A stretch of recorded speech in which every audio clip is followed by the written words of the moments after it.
du rassemblement de ce jour, c'est annoncé dans l'annonce qui a été faite, c'est de dénoncer une trentaine de mesures que nous considérons comme inacceptables, qui ont été prises par le maire Rassemblement National de Moissac, M. Lopez, depuis son élection à la tête de la ville.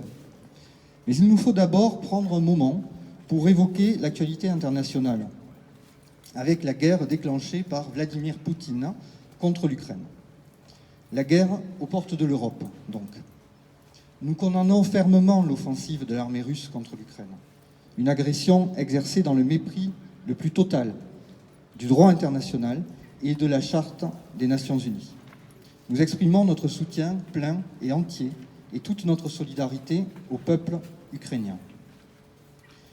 Je veux saluer l'élan spontané de solidarité, de générosité de la population française vis-à-vis des populations sous le feu de l'armée russe, mais aussi vis-à-vis des réfugiés qui fuient la guerre.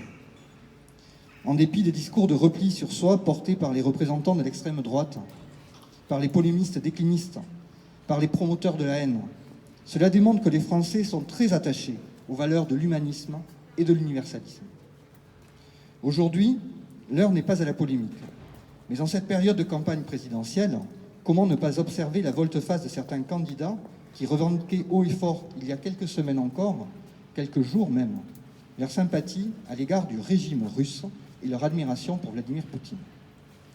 Éric Zemmour qui disait « rêver d'un Poutine français », qui voyait en lui le dernier résistant à l'ouragan du politiquement correct, qui prenait le pari que la Russie n'allait pas envahir l'Ukraine en décembre dernier et qui avouait le 9 février dernier ne pas croire à une invasion d'Ukraine. Marine Le Pen qui en 2017 expliquait que son point de vue sur l'Ukraine coïncidait avec celui de la Russie, qui début février ne croyait d'ailleurs pas du tout à une offensive armée en Ukraine. Mais comment ont-ils pu être si peu clairvoyants, si imprudents dans des déclarations qui apparaissent à la lumière des événements complètement à côté de la plaque? Par idéologie, par fascination pour les régimes autoritaires, parce qu'ils sont sous influence? Vladimir Poutine, qui cherche à déstabiliser l'Europe, soutient depuis une dizaine d'années les europhobes de tous bords partout en Europe. De fait, une dette financière et morale a été créée, ce qui explique en partie la complaisance des europhobes vis-à-vis du régime russe. L'extrême droite véhicule une idéologie dangereuse, qui attise la haine, qui stigmatise des parties de la population.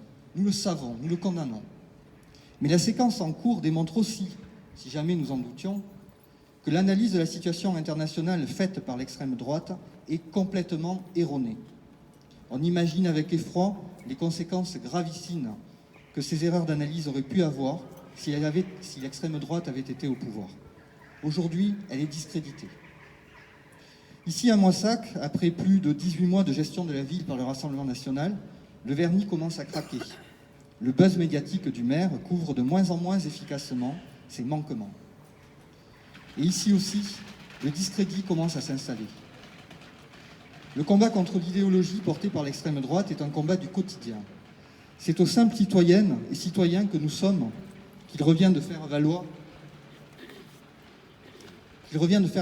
nos opinions chaque jour au niveau local, au niveau communal.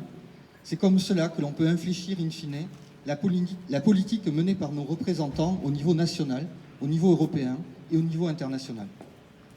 Alors je remercie l'association Moissac mérite mieux d'organiser ce rassemblement ce matin qui permet, en relevant tout ce qui n'est pas acceptable dans la politique locale du maire actuel, d'éviter la banalisation. Nous resterons toutes et tous unis, rassemblés et mobilisés autour de nos valeurs communes. Merci Arnaud.